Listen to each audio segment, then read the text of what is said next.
Hi hello மக்களே, வாரம் வாரம் ஒரு கோயிலுக்கு போகிற ஆளா நீங்கள்? உங்களுக்காகவே ஒரு குட் நியூஸ் காத்திருக்கு.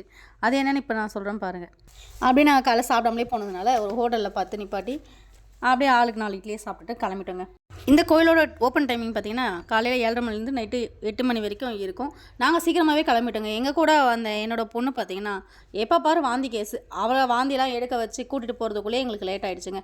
அந்த ரோடு பார்த்திங்கன்னா ரொம்ப கரடு முரடு அப்படின்னு ரொம்ப மோசமாக இல்லை, ஓரளவுக்கு பரவாயில்ல மாதிரியே இருக்குது. கொஞ்சம் தூரத்துக்கு தான் வந்துட்டு மண் ரோடாக இருக்குது, மீதி ரோடெலாம் கொஞ்சம் சிமெண்ட் ரோடு தார் ரோடுன்னு போட்டு வச்சுருக்குறாங்க. அதனால் பிரச்சனை கிடையாது. ஆனால் சுற்றி பார்த்திங்கன்னா ஃபாரஸ்ட்டாக இருக்குது, நடுவில் தாங்க இந்த கோயில் இருக்குது. எப்போவுமே வந்துட்டு இந்த மாதிரி பிரம்மாண்டமான கோயிலெலாம் வந்துட்டு ரொம்ப ரிஸ்க்கான இடத்துல தான் வச்சுருப்பாங்க போல இருக்குது. அப்படியே போய் காரை பார்க் பண்ணிவிட்டு நேராக கோயிலுக்குள்ளே போயிட்டாங்க. கோயிலுக்குள்ளே போனாலே நிறைய கடை வச்சுருக்காங்க, அங்கே இல்லாத ஐட்டமே இல்லைன்ற மாதிரி இருக்குது. நம்ம கார் பார்க் பண்ணிவிட்டு அங்கேருந்து கொஞ்சம் தூரம் நடந்து போகிற மாதிரி தான் இருக்குது. நடந்து போங்க, அதுவே உடம்புக்கு ரொம்ப நல்லது. இப்போ நான் சொல்ல போகிற கோயிலில் பார்த்தீங்கன்னா பெருமாள் பக்தர்களாக இருந்தாலும், சிவலிங்கம் பக்தர்களாக இருந்தாலும், அம்மன் பக்தர்களாக இருந்தாலும் 3 பேருக்குமே ஜாக்பாட் அடித்த மாதிரி ஒரு இடத்த தாங்க சொல்ல போகிறேன். இந்த இடம் பார்த்திங்கன்னா செங்கல்பட்டில் இருந்து நியர் பையில் இருக்கிற ஒரு ஏரியாவில் தான் அமைஞ்சிருக்கு. இங்கே நீங்கள் போனீங்கன்னா 108 பெருமாளும் ஒரே இடத்துல சிலையை எடுத்துகிட்டு வந்து வச்சுருக்காங்க. நீங்கள் திருப்பதி தான் போய் திருப்பதி சாமியை பார்க்கணுன்னு அவசியமே கிடையாதுங்க. நீங்கள் எங்கே போனாலே போதும், எல்லா பெருமாளையுமே காமிச்சிடலாம். நீங்கள் இதுக்காக எங்கேயும் நீங்கள் அலைய தேவையில்லை. உள்ளே என்ட்ரி ஆனதுமே பார்த்தீங்கன்னா நீங்கள் ஃபஸ்ட்டு பார்க்க போகிறது சூளங்க. இது ஒரே கல்லில் செஞ்ச சூளம் அப்படின்னு சொல்கிறாங்க. இந்த சூளத்தோட அடி பார்த்திங்கன்னா 52 அடி அப்படின்னு சொல்லப்படுது.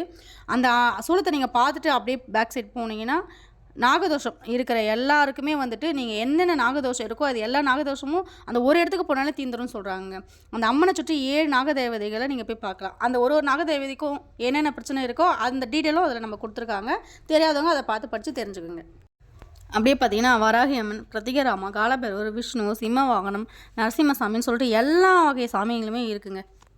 நீங்கள் ஒவ்வொரு ஊருக்குமே போய் கருவறையில் இருக்கிற சாமியை நீங்கள் எப்படி நீங்கள் காட்சி அளிக்கணும்னு நீங்கள் நினச்சிட்டு போகிறீங்களோ அதே பிரம்மாண்டமான அளவுக்கு இங்கே எல்லா ஊரில் இருக்கிற சாமியை எடுத்துகிட்டு வந்து வச்சுருக்குறாங்க. அப்படியே போனீங்கன்னா அடுத்து கருமாரி அம்மன் சிலை இருக்குங்க. அந்த அம்மன் சிலை பார்த்திங்கன்னா ஒரே கல்லில் செஞ்ச சிலை அப்படின்னு சொல்கிறாங்க. அது 51 அடியில் இருக்குது. இதில் இன்னொரு ஸ்பெஷல் விஷயம் என்னென்னா 1008 லிங்கத்தை வச்சு ஒரு பிரம்மாண்ட லிங்கம் வந்துட்டு அந்த அம்மனை சுற்றி உருவாக்குறாங்க. அதுதான் வந்துட்டு இந்த கோயிலே ரொம்ப ரொம்ப ஸ்பெஷலான ஒன்று.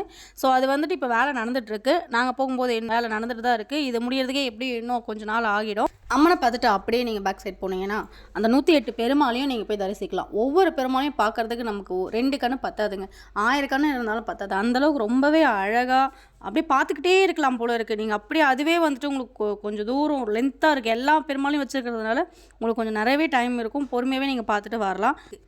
நிறைய ஃபோட்டோலாம் வந்து எங்களால் எடுக்க முடியல, ஏன்னா மொபைல் உள்ள அலோவ் பண்ணுறாங்க, பட் வீடியோ எடுக்கிறதுக்கு அலோவ் பண்ணல. ஸோ நீங்கள் நேரடியாகவே போய் பார்த்தீங்கன்னா உங்களுக்கு இன்னுமே வந்துட்டு ரொம்ப திருப்தியாகவும் ரொம்ப மன நிம்மதியாகவும் இருக்கும். ஸோ நீங்கள் நேரிலே போய் அதை ட்ரை பண்ணுங்கள். இந்த கோயிலுக்கு பார்த்தீங்கன்னா தனியாக இருக்கிறவங்க ஃபேமிலி எல்லா மெம்பருமே போகலாம். காலையில் போனீங்கன்னா உங்களுக்கு சாயந்தரம் வரைக்கும் போகிறதே தெரியாது. அந்தளவுக்கு ஒரு ஒரு சாமியை நம்ம பார்க்குறதுக்கே வந்துட்டு அவ்வளோ சூப்பராக இருக்குங்க. நமக்கு டைம் போகிறதும் தெரியாது, ஒன்றும் தெரியாது. இவ்வளோ பிரம்மாண்டம் நிறைஞ்ச கோயில் எங்கே இருக்குதுன்னு பார்த்தீங்கன்னா திருவடிசூலம் அப்படின்ற ஒரு ஊரில் தாங்க இருக்குது. இதோட லொக்கேஷன் பார்த்தீங்கன்னா நான் டிஸ்கிரிப்ஷன்லையும் கொடுக்குறேன், கமெண்ட்லேயும் வந்துட்டு கொடுக்குறேன். செக் பண்ணி பார்த்துட்டு அப்படியே நேர்லேயும் போய் ஒரு விசிட் பண்ணி பார்த்துட்டு வந்துடுங்க. உங்களுக்கு ரொம்ப திருப்தியாக இருக்கும்.